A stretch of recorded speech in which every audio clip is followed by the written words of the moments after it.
তোমরা তো জানোই কালকে অনেক পরিমাণে ঝড় হয়েছে আর সামনেই রয়েছে জামাই ষষ্ঠী। তাই তো সিদ্ধান্ত নিলাম জামাই ষষ্ঠীর আগেই আমগুলোকে পেরে নিয়ে আসা যাক। আর আম পাড়তে গিয়ে তোমাদের দিদিভাইয়ের কাণ্ড থেকে তো আমার মাথায় হাত।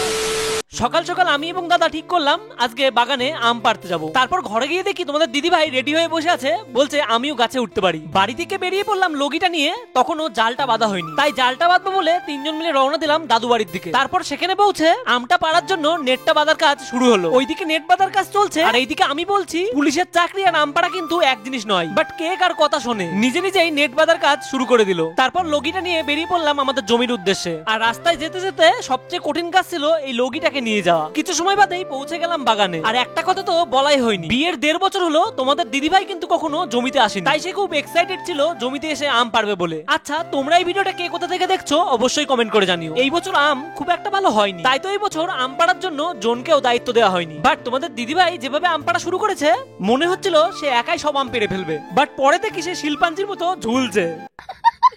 তারপর আমরা দুই ভাই মিলে বুঝলাম পুলিশ দিয়ে আম পাড়া কখনো সম্ভব নয়। তাই তো দাদা উঠে বললো গাছে আর আমি নিচে অপেক্ষা করছিলাম। কিন্তু প্রথম আমটার যে সাইজ সেটা দেখে জাস্ট অবাক হয়ে গেছে। কিন্তু এমনটা নয় তোমাদের দিদিভাই কোনো কাজ করেনি, তোমাদের দিদিভাই এটাকে বারবার খুলে গেলে বেঁধে দিচ্ছিল। কিছু আম পাড়ার পর আমি দায়িত্ব পেলাম গাছে ওঠার। পুরো বান্দরের মতন গাছে। তারপর কিছু আম পাড়া সম্পূর্ণ হলো। আর তোমরা কি বলতে পারবে এটা কি আম? জামাই ষষ্ঠীতে তোমাদের আম লাগলে জানিও।